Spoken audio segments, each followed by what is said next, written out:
Hello, everybody. As usual, no theme.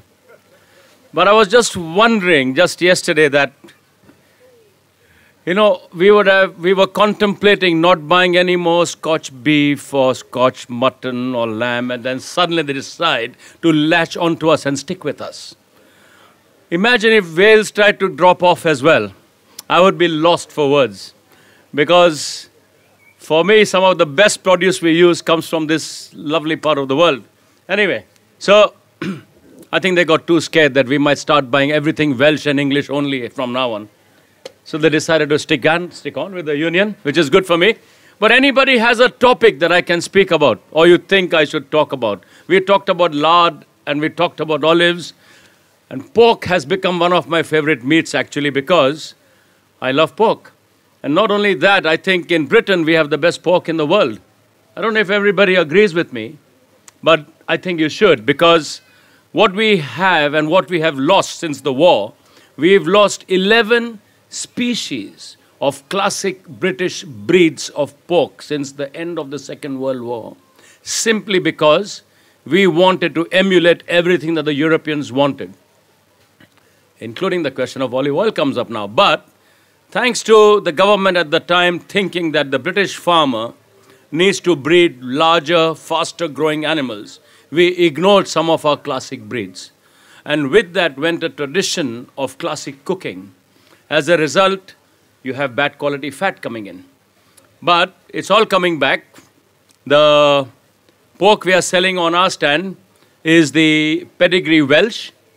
Very handsome-looking beast. I don't know how many people have seen a pedigree Welsh. It's a huge animal. Don't let it fall on you.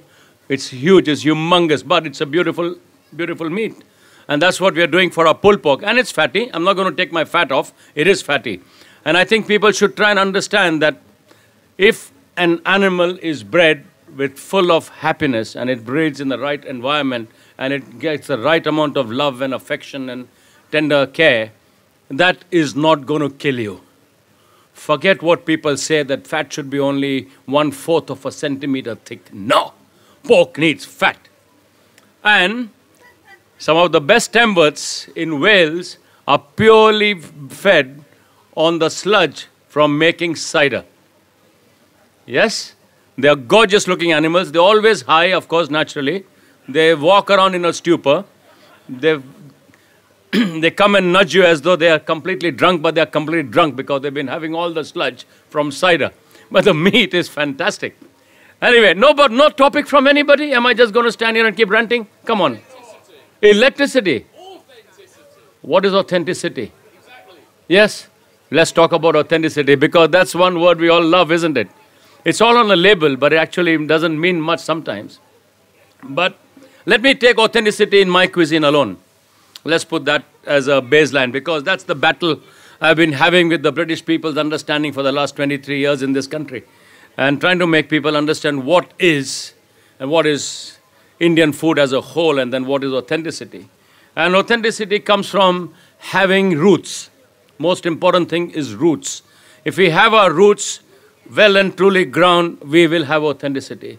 It's when we grab different things from everywhere and forget our own roots, we lose authenticity down the line. So, for anybody in Wales, for example, if we did not have strong roots about Welsh traditions, Welsh customs, Welsh language, funny me, can't pronounce E-Fenny, yeah? And every time we go to Lancathok, where we live, I get lost. Yeah, because I cannot pronounce it right and nobody can guide me. Yes, but it's great, because authenticity is fantastic, and that's what we need. So when we cook food, I have a great army of aunts and older women I trust explicitly to give me the right advice. And I'm always calling people up and asking, am I doing it right?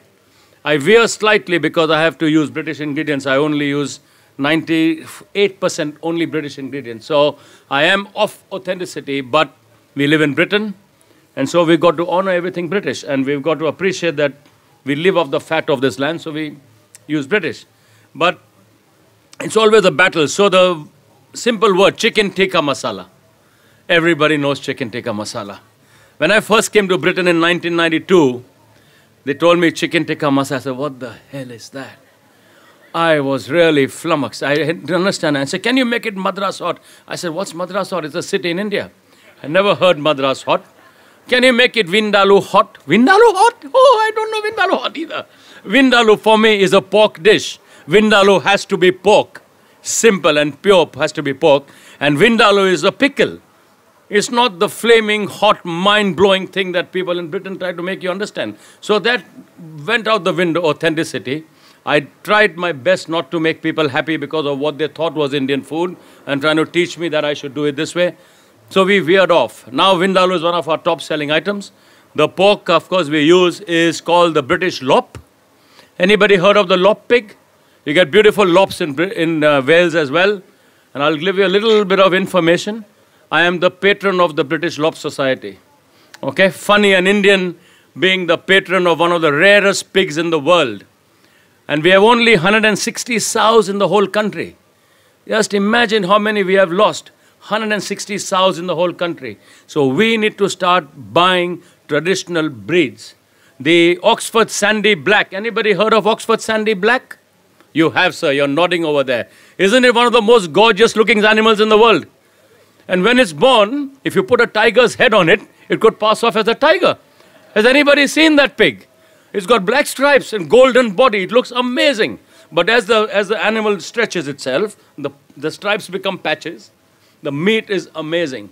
So, again, authenticity. And I think the lop pig makes the best Vindaloo. So, little story about the Vindaloo, just to put your minds at rest. The Portuguese were the first seafaring nation in Europe that went the farthest. So everybody wanted to find spices. Have I got a minute to talk about this? Yeah? So what happened was the Egyptians first wanted spices to embalm their mummies. So they found a land route through the Phoenicians who traded with India. And India sent them the turmeric and the other spices to embalm the mummies. Eventually from there, the Arabs found a route to the south of Europe. Italy and Venice. And the Arabs were then trading via the coast of North Africa into Italy. And the Italians became the masters of controlling spice trade in Europe. They controlled all the spice trade. And they were very, very fiercely protective of it because they didn't want anybody else to trade with spices because they made a lot of money. As a result, the Doges of Venice became the richest rulers in Europe. And the one thing that also came from India to that part of Europe, and it's named after the Arabs, it's a little bean called Arabica. So Italians became the masters of roasting coffee, but because the Arabs introduced them to the coffee from India, they called it Arabica, and it stayed as a name for Arabica. Now, the Portuguese wanted to break that monopoly. So did the Dutch, so did the English, so did the Germans, the Belgians, the French, and the Spanish. They all wanted to break that monopoly. None of them could find India. The reason being that they couldn't go out longer than a month or two, and they had mutiny on the ship. Sailors were sick, they had scurvy, there also the diseases, and the boats had to come back. The other difficulty they had, the hulls of the boats in those days were flat. So as soon as they hit very rough seas, the hulls cracked, and the ships had to limp back into port for repairs. The Portuguese managed to stay out for over 6 months. Now, the secret of them staying out for 6 months is Vindaloo. Okay? Now, Vindaloo is a Portuguese word which is written as V-I-N-D-A-L-H-O, which is Vinhos de Alhos. That's the actual word, is Vinhos de Alhos, with wine, vinegar, and garlic. So what the Portuguese had, large vats of wine vinegar, in which they steeped big chunks of pork, and they threw lots of garlic into it. And they sealed those barrels, and the barrels were matured, and then they were put on the ships. On the high seas, once the fresh provisions ran out, the barrels were widely opened up. Dried bread, which the Portuguese are masters of bread making, so dried bread was soaked into vinegar and fed to the sailors, so they got the vitamin C and the nutrition and the carbohydrates from the bread. The pork and the fat, they got the protein and the fat, and they had the garlic for extra nutrition. So they could stay out much longer than any of the other European seafaring nations. King Constantine, or Constantine of Portugal, sent one of his very senior admirals out to find India, Bartholomew Dias, went out first, and Jose Cabral went out second. Bartholomew Diaz found Brazil, found the people dark-colored, named them Indians, and came back with chilies to show that he had found spices. But they were not spices. Cabral found the south coast of Africa, and he came back with other things. He got fed up and they said, no. Vasco da Gama was sent out.